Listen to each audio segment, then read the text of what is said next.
This question comes from Jared Dickerson. He says, how does the Dolphins defense match up with Tampa Bay's multi-dimensional offense?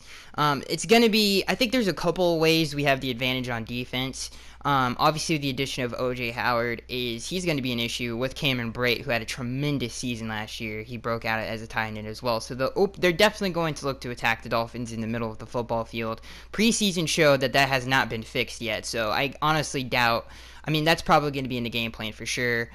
So I think what the Dolphins have to do to minimize that is definitely dominate the line of scrimmage. The Buccaneers' offensive line really struggled last year to establish any kind of line of scrimmage. They were not great in the run game. They really struggled to consistently have a run game with Jameis Winston. And in pass protection, they struggled a great deal as well. Jameis was pressured. Obviously, the Buccaneers turned the ball over at a very high clip because of that, because Jameis was under duress. And in preseason, he was under duress as well. And you still saw some of those things in preseason from Jameis where he just kind of lobbed the ball up, trying to make something out of nothing. It's obviously that works sometimes, and most of the time it's going to be an interception. So I think the Dolphins the way they can stop it, and when I say stop it, I mean like just contain it at least, is you have to establish a line of scrimmage. If we pressure Jameis Winston, is 100%. Obviously, we definitely can do that. We have the talent with Andrew Branch-Sue, Devon Gotcha, who's had a tremendous season, or off season, excuse me, and Charles Harris backing up Wake and Branch. We definitely have the talent to do it, and we should do it. I think our defensive line is way more talented than the Buccaneers' offensive line. And in the running game, we have to establish. That's probably the key. If they run the football on us, that's really going to allow them to open up their playbook. Obviously, that's going to open up the middle of the field even more off of play actions. The quick passing game opens up for them. If we put them in second and long situations, if we put them in third and long situations, make them one-dimensional, allow our pass rush to dominate the football game, then it's going to be a long day for the Buccaneers, because Jameis Winston is a gunslinger. He turns the ball over at a very high clip. He throws interceptions. He makes bad decisions with the football when under duress. He tries to make something out of nothing. So if we can do that, then we can get the ball. We can make them turn the ball over, and it's going to be we can have success on the defensive side of the football if we can just allow our pass rush to dominate the football game. Now, our offense can help out our defense as well. We cannot have the three and outs that we've been having. Our third down conversion rate has to be better. We have to get in favorable first and second downs. We cannot get dominated by the time of possession. Then our defense, they may play well, but they may also be on the football field for a long period of time. You don't want that against a very talented Buccaneers offense. So again, if we can just get in Jameis Winston's face, put him in third and longs, really allow our pass rush to dominate the football game, and make him make quick decisions with the football in third and long scenarios, then I think we can force turnovers. So I think that's how we can contain their high-powered offense, and that's really going to limit the long ball as well, if we can get them in third and longs. This question comes from the gamer12345. He says, what are your thoughts on drafting a quarterback next year? I think whatever the Dolphins' situation is after this upcoming season, they need to draft a quarterback. We cannot continue on with Matt Moore as our backup. He's obviously costing us a lot of money, and I definitely think I don't know what's wrong with Matt Moore, but he did not have a good preseason. Well, he just didn't. So I think the Dolphins need to draft depth there, for sure. And I have no idea why they haven't in the past, but this upcoming draft is the perfect scenario for the Dolphins if they wanted to draft a quarterback. This draft, in terms of quarterbacks, is definitely better than the last two, for sure. That's not even close. But there's a lot of potential franchise quarterbacks in this upcoming draft. There's a lot of prospects to like. So I think, again, from a depth perspective, the Dolphins need it. And I think it's a good idea for Adam Gase to draft a quarterback. Adam Gase obviously has an eye for quarterback talent, so he could get a steal in whatever round. I think the Dolphins need to draft one in the first three. Obviously, after the first three, the quarterback talent tends to drop off a little bit there. So I think regardless of what situation the Dolphins find themselves in, they need to draft a quarterback. For depth, for competition, and I think it would be a good. I think again, Adam Gase has an eye for quarterback talent. It would be a good idea for Adam Gase to draft his guy, and he doesn't have to be a franchise quarterback. Again, whether the situation is good or bad, they need to draft somebody for depth. They could flip him for trades, anything. You saw how valuable quarterbacks are this past offseason, with everybody scrambling to find one. Obviously, the Patriots trade Jacoby Brissett for former first-round pick Philip Dorsett.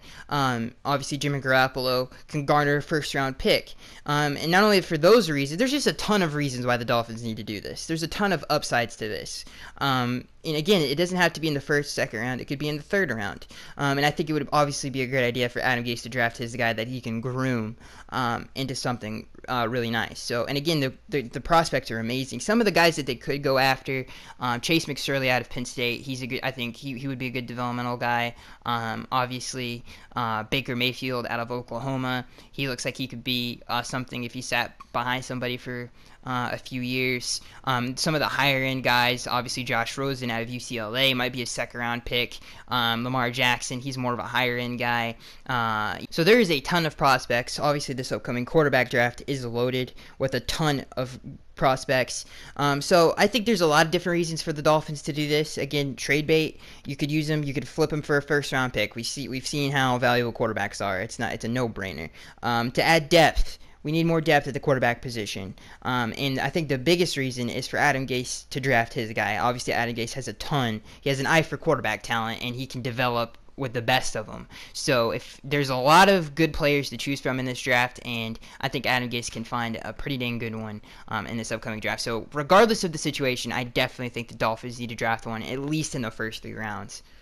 This question comes from Ian Good. He says, do you see Chase Allen being a big contributor to the defense this year? No, I don't think he's going to be a big contributor. I think, most likely you're going to see Ray Maluga on your base downs and obvious run situations. I honestly doubt Chase Allen will get the role, even though, he's earned it in preseason. He led the NFL in tackles, preseason tackles. He led the Dolphins in preseason tackles. He was by far the most impressive undrafted rookie. He was one of the more impressive rookies throughout the preseason. He dominated the competition he got to play against. The only question mark of Chase Allen is he didn't get to play against the ones.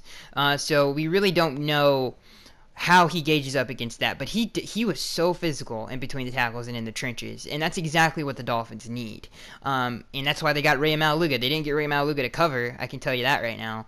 So it sucks that we didn't get to see him play against the ones. I honestly doubt, unless he continues to.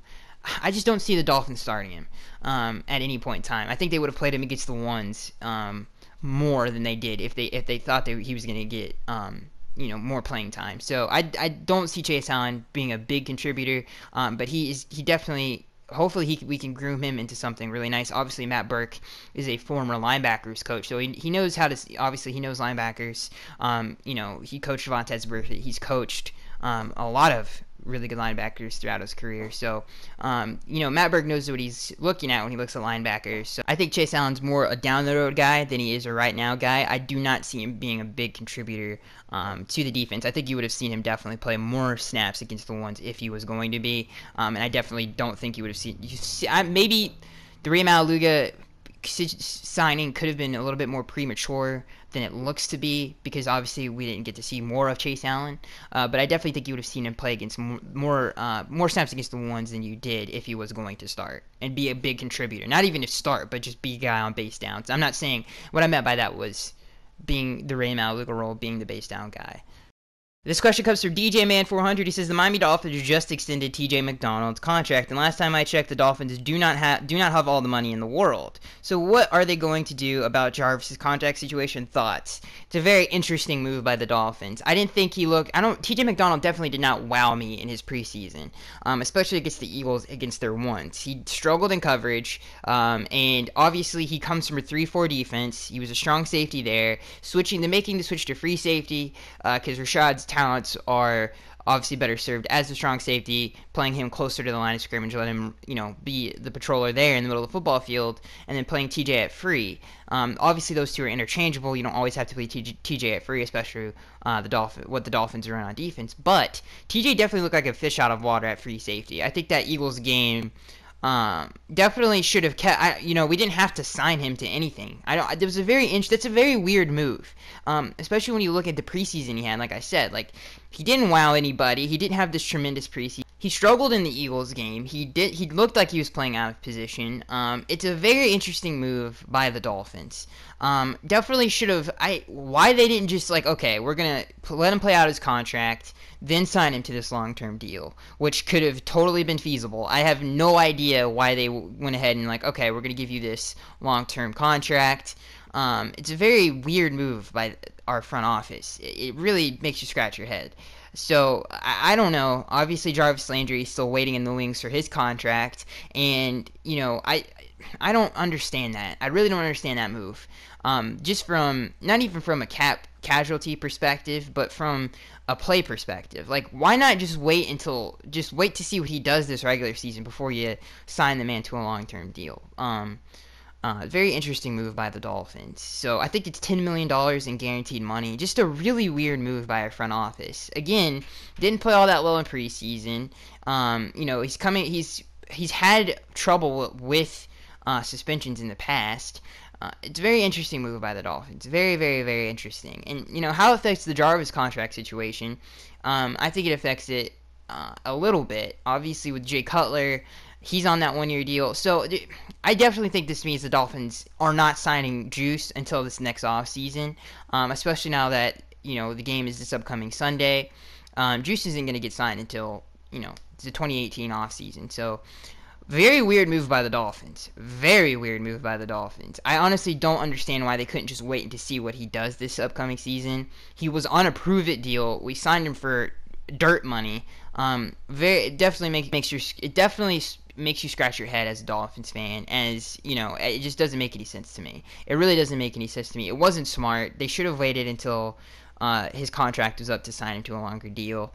I honestly, maybe they thought that he would, demand even higher money, but you don't know that because you don't know how he's going to perform this upcoming season. But just a weird. I don't like the move. I really do not like this move. I definitely think the Dolphins should have waited to see what he could do this upcoming season. But I don't know, it's a head scratcher. This question comes from Matthew, and he says, do you think we should sign Alex Boone or John Greco? I definitely think the Dolphins should consider signing Alex Boone. Who we have right now, obviously we're not going to get Ted Larson back until, I think, week 8 or week 6 of the season. I don't think he can start practicing until week 6. I don't think he can actually play until week 8. So we're going to go with our, backup guards for most of the year. And it looks like it's going to be Anthony Steen at that position. So I definitely think the Dolphins should consider signing Alex Boone. Obviously, Alex Boone has had a lot of success in the NFL. He's a starting guard in this league. He was a starting guard for the Vikings. The Vikings did not cut him because of performance. They cut him because of money. He did not want to accept a pay cut, so they let him go. So he's still a really good guard in this league. I would say he's a good guard in this league as of right now. His play has not deteriorated. Obviously, he was part of one of the more run-dominant offensive lines the NFL has seen over the last decade in the San Francisco 49ers. So Alex Boone is a very talented run blocker. He fits what the Dolphins want to do on the offensive side of the football. So the Dolphins should totally consider that. I think he definitely is an upgrade over Anthony Steen and Jesse Davis as of right now. And he obviously has a past with Adam Gase. They have a good relationship, so I think he would be a perfect fit here. Depending on the money, obviously the Dolphins are strapped for cap space right now with all the moves they've made. But I think Alex Boone would be a good signing. I think he would be an upgrade over Anthony Steen and Jesse Davis. Like I said, he's a really good run blocker. He's a physical, nasty run blocker, and he fits what the Dolphins like to do. He's really good at pulling, and I think Anthony Steen, again, I'm not bagging on Anthony Steen because I think he's a solid guard, but if you had to choose one between Anthony Steen and Alex Boone, you would go with Alex Boone. He's just a more talented player. I like Anthony Steen.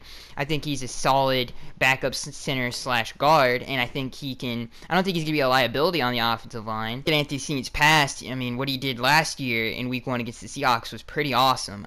On the road, at CenturyLink Field up in Seattle, that's a pretty tough tough go with your first NFL start. You know, having to block Michael Bennett and Jaron Reed and some of those guys. Those are some talented football players. So Anthony Steen is no slouch, but Alex Boone is a upgrade over him talent wise. Obviously Anthony Steen, plays center / guard. Alex Boone is strictly a guard.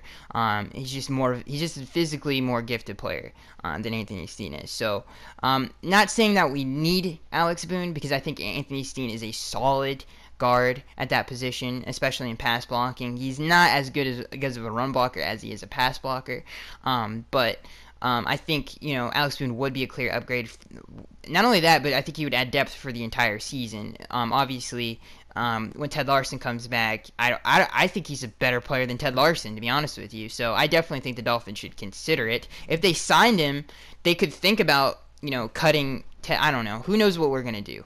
But I think I like Alex Boone. I think he's a good player. I think he is a clear upgrade from Anthony Steen and Jesse Davis, and I definitely think you can make an argument that he's better than Ted Larson. He's definitely had the better career overall, so I think the Dolphins should totally consider that. Again, he's a nasty run blocker. He fits what the Dolphins want to do, being a physical, imposing offensive line, and him on that offensive line with Laramie Tunsil, Juwan James, Jermon, and Mike, that's a dangerous offensive line.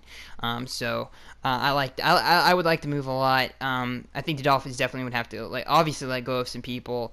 And they could consider Ted Larson there, but yeah, I definitely think the Dolphins should consider it.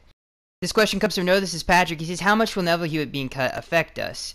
Alright, so when you look at the roster, as of right now, we have Kiko Alonso, Lawrence Timmons, Remy Maualuga, Mike Cole, Justin March-Lillard, and Chase Allen as our linebackers. So the first thing you notice, Kiko Alonso and Lawrence Timmons, totally fine. I think Lawrence Timmons had a tremendous preseason, and Kiko Alonso also had a pretty awesome preseason as well, and obviously had a great season for the 2016 season. So we know what we have in Lawrence Timmons and Kiko Alonso. No question marks there. I'm very confident in their ability. You look at Remy Maualuga. That is probably the biggest question mark on the roster. If he is going to start with those two, that's a huge question mark. Not only is he a liability in coverage, but he was just not all that great last season. I think he played less than 25% of the snaps for the Bengals last year, and there was a reason for that because of his play. So you look at Mike Cole. Obviously has struggled in the past, especially in the trenches, has struggled to get off blocks, has struggled in coverage at times. We know what we have in Mike Cole. We're not 100% confident in his abilities as well. In terms of being a starter, I mean, if he was a starter, he would be taking the most snaps of his career.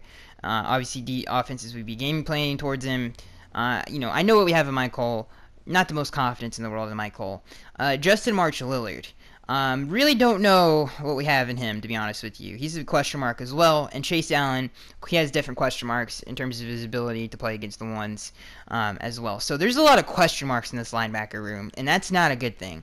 The one thing that we had in Neville Hewitt, I think we had a clear answer to what Neville Hewitt was. He was having the best offseason of his career. I really like what Neville Hewitt brought to the table. Obviously, throughout his career, being an undrafted rookie out of Marshall, he's always been a great coverage linebacker. That's one area of his game that you can point to and say he is really good at that. He's always been our nickel line. He was our nickel linebacker for the last 2 years, basically due to injuries, for the majority of last year and the year before that due to injuries. So I really like Neville Hewitt. Letting him go, I think he could come back. He could come back to the roster. So he's not gone, but as of right now, he's not on the roster. So I think the Dolphins. I think how it's going to affect us is, out of all those guys, out of Remy Maualuga, Chase Allen, Lillard, I think Neville Hewitt, definitely, we knew what we were getting in him. There's not a lot of question marks in him. Obviously, if you play Neville on the outside, I think his talents are geared towards more on the outside. Most of the time that you've seen him struggle in between tackles, it's when he was at middle linebacker. And obviously, he was having the best offseason of his career. He's gotten better each and every single year that he's been in the league. So I don't know. I think we're losing a coverage linebacker. And when you look at the guys that we have on the roster as of right now, Remy Maualuga, not known for his coverage. Chase Allen, I mean, we don't know yet, and he's definitely not known for his coverage, though. Lillard, He's athletic. We'll see what he has in store. I'm not going to definitively stamp that he's going to be a good coverage guy. So he has question marks as well. So I think what the Dolphins lost and how it's going to affect us is a known commodity. He's not a question mark. He was having a great offseason. He's gotten better every single year. And I think we definitely lost some talent there. And I think hopefully it doesn't affect us in the coverage game as much. But I definitely thought Neville, Lawrence, and Kiko would have been the best starting three ever since Raekwon got towards ACL. I've said that ever since then, and I still believe it. Unfortunate, the Dolphins find themselves in a weird situation. There's a lot of question marks in that linebacker room. That is going to be it for this week's Miami Dolphins fan Q&A. I'm sorry it's not longer. I think last week we had 10. This week we only had 6. A lot of things going on, and I apologize, but there's going to be a ton more content coming up this week. Next, I think tomorrow is Tuesday, or it'll be Tuesday by the time tomorrow will be Tuesday by the time this video is out. You guys, I'm going to do a preview video of the Buccaneers. We're going to do that every single Tuesday. Obviously, this is game week, so every game week we'll do that Tuesday. We'll preview that week's game. So hopefully you guys check that out. It's going to be awesome. I cannot wait.